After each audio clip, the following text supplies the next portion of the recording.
Okay, let's move on to religions.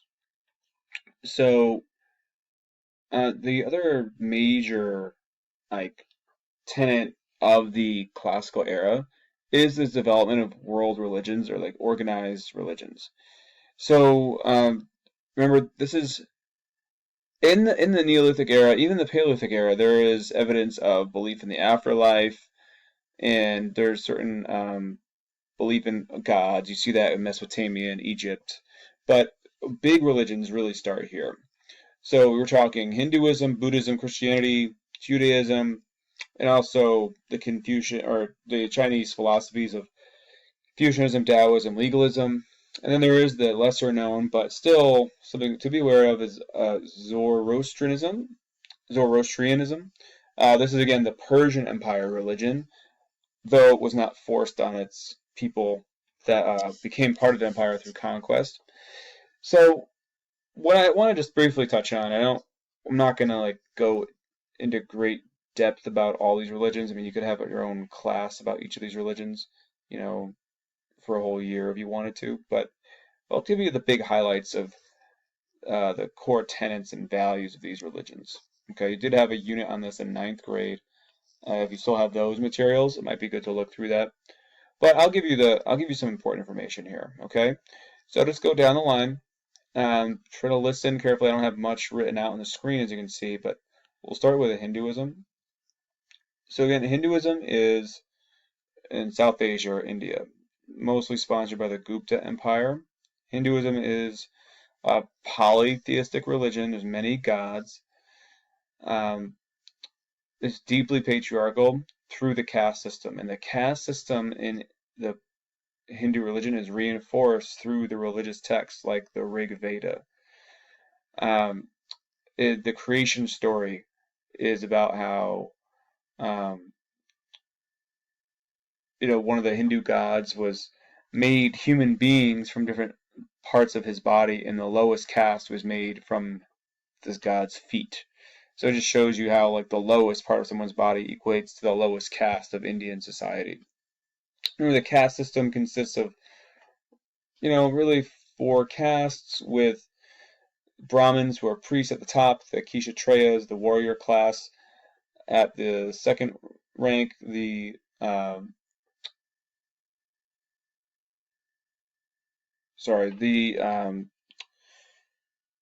Vaishyas at the third, and then the Shudras at the bottom. And there is an untouchable caste too, who are people who are even below those Shudras, who are the people of who are considered untouchable, people who work with dead bodies or animals. They're considered even lower than the lowest caste. The idea of Hinduism, basically, there's some core tenets. There's karma and reincarnation. And the idea is that the goal of Hinduism is to escape the cycle of reincarnation, is to stop your soul from having to live on Earth and go through reincarnation every lifetime. And so you have to escape the cycle of reincarnation. Your task is to move up the caste system in each lifetime. So people who are priests, um, the Brahmin class, they're the people who, at the end of their lifetime, like theoretically, the idea is that they would escape reincarnation, not have to be reborn again, and they would achieve moksha, right, which is to achieve union with Brahman and to escape the cycle of reincarnation. Okay, their soul will go into the universe and never be reincarnated again. Um, Again, deep patriarchy here, and one idea of Hinduism is that the idea of sati, the practice of women if they're who have to throw themselves on the funeral pyre of their male or their husband and burn themselves alive along with their husband who had died. And this is deep patriarchy, and there's some tenets of Hinduism. The idea of reincarnation, achieving good karma throughout your life time so that it can move up and be reincarnated into the next caste. There's no single founder of Hinduism. It starts with the Dravidian and Aryan peoples who had migrated to India and kind of started there. The Dravidians are much darker skin color than the Aryan people. So as those two groups intermingled and mixed, there was some mixed race classes going on there.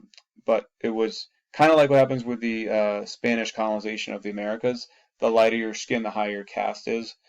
The darker your skin, the lower your caste.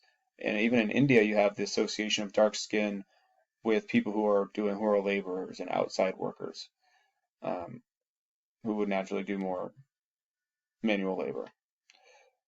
So with Hinduism, there's Buddhism. They have the same origin in India. The founder of Buddhism is Siddhartha Gautama. Gautama is Gautama, and he is actually a Hindu. He's a Kshatriya. He's a very wealthy individual, high class.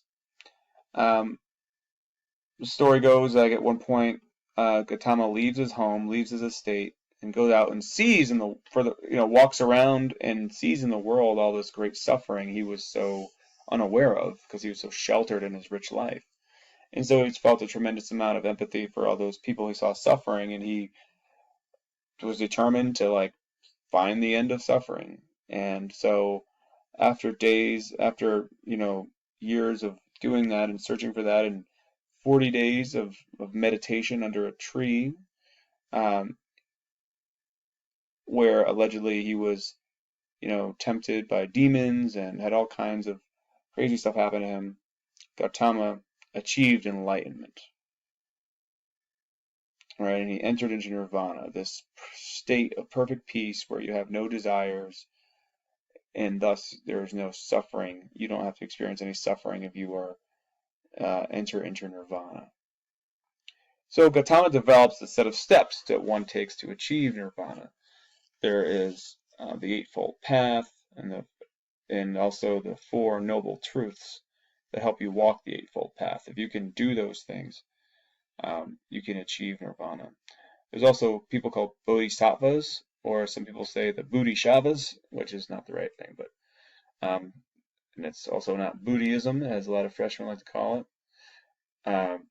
But those are the major tenets of achieving enlightenment and nirvana, walking the Eightfold Path, and living by the Four Noble Truths to achieve nirvana and the end of suffering.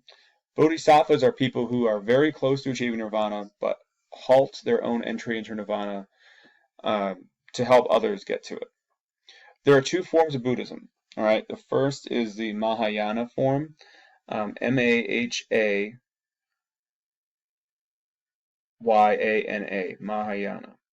And that's a very strict form of Buddhism where it's very individual. Like you go through a lot of suffering, you have to you don't eat a lot, you go through a lot of hardship, kind of all on your own. It's very strict. But later, once Buddhism spreads to the Silk Roads, it actually becomes a little more less. I don't want to say it gets away from its values, but it changes into Theravada Buddhism, and it becomes easier to achieve enlightenment. So at this time, as time has progressed, Buddhist monasteries become pretty important and powerful. And so making donations to Buddhist monasteries is believed to help you get closer to enlightenment, for example. So Buddhism is supposed to be very egalitarian, right? It's very much about the lower classes, rejecting of Hinduism and the caste system. It's like everyone's equal, no matter who you are or where you come from or what social rank you have. The idea is still to escape suffering and achieve enlightenment. So Buddhist monasteries, they do help people. They do embrace merchants and travelers, and they give seeds to farmers and try to provide education to kids and starving people and things like that. But also, they become very wealthy places due to trade and due to the belief of contributing to those places helps you achieve enlightenment. Bodhisattvas come in here in Theravada Buddhism, or they can help others achieve enlightenment and nirvana. That's kind of the change between the two. So, and that happens after the Buddha, Gautama passes away. He does not believe he is a god, but after he passes away, Buddhists kind of think of him as a god. All right, early on, Christianity is also similar to Buddhism in that it's egalitarian. It's based on the teachings of Jesus Christ, who himself was a Jewish person. But after he dies, his teachings are carried on by his disciples, and they are the basis of a new religion. All right. So Christianity starts in a different part of the world. Go back to the trade networks for a second. Oops, wrong map, but that's okay.